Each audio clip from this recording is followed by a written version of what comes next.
porque hay debate en el Senado, tras la media sanción en diputados, se avecina el acuerdo con el FMI que incluye la suba de tarifas, de impuestos, como estamos observando, ¿eh?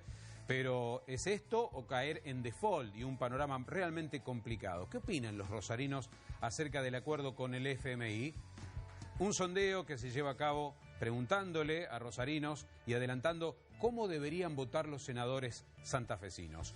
Bueno, vamos a tener a Marcos Vizcarra, que tiene datos, números, perspectivas de qué piensan los rosarinos acerca de la economía y el Fondo Monetario Internacional. ¿Cómo te va? Buen día, Marcos. Hola Gustavo, buen día, buen comienzo de semana. Buen día Rosario. Gustavo, este sondeo lo hizo la consultora Doxa Data exclusivamente en la ciudad de Rosario, en momentos en donde la propia Cámara de Diputados se disponía a debatir el acuerdo con el Fondo Monetario Internacional y, como bien decís, esta semana será el turno del Senado. Muestra en la mirada de los rosarinos, no digo contradicciones, pero sí algunas situaciones de relevancia que son o que ameritan poder contar, ¿no? Cuando uno empieza a ver este sondeo, muestra que la mayoría asocia la palabra Fondo Monetario Internacional con palabras para nada positivas en cuanto al desarrollo de la economía y el futuro de la Argentina. Apenas un 10% de los que contestaron asocian al FMI con estabilidad. El resto, 44,9%, casi 45%, lo asocia con ajuste, el 23% con inflación, el 7,9% con desempleo, es decir, un 75% de las respuestas que tiene una relación directa entre la sigla FMI y una palabra negativa. Ahora bien, cuando le preguntaron en este sondeo a los rosarinos qué debían hacer los diputados y en segundo orden los senadores con este preacuerdo entre el gobierno nacional y el Fondo Monetario Internacional, la gran mayoría, casi 4 de cada 10, el 38%, opinó que deberían votar a favor.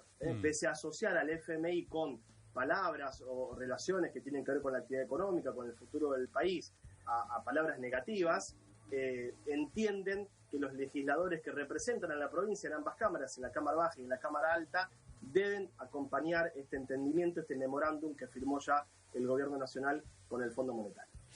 Claro, la conclusión sería: trae aparejado malas noticias, golpea más el bolsillo, un acuerdo con el fondo, pero peor es ir al default y no arreglar con el FMI. Efectivamente.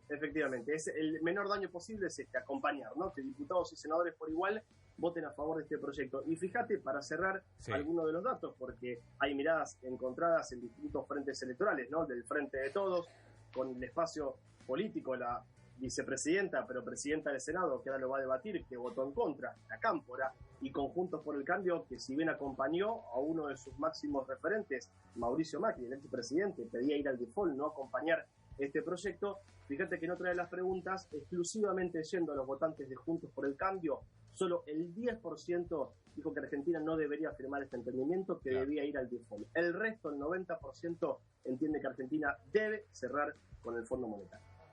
Y así ocurrirá, porque pese a la negativa del Frente de Todos, un sector, el del kirchnerismo, el de Cristina, hay número suficiente como para que el Senado también le dé el aval que recibió de diputados. Se encamina el acuerdo con el fondo, e interesante ver la mirada de los rosarinos sobre el tema. Marcos. Efectivamente, en resumen, casi 4 de cada 10 entiende que Argentina debe cerrar con el FMI. Gracias, buen comienzo de semana. Igual para ustedes, hasta mañana. Seguimos.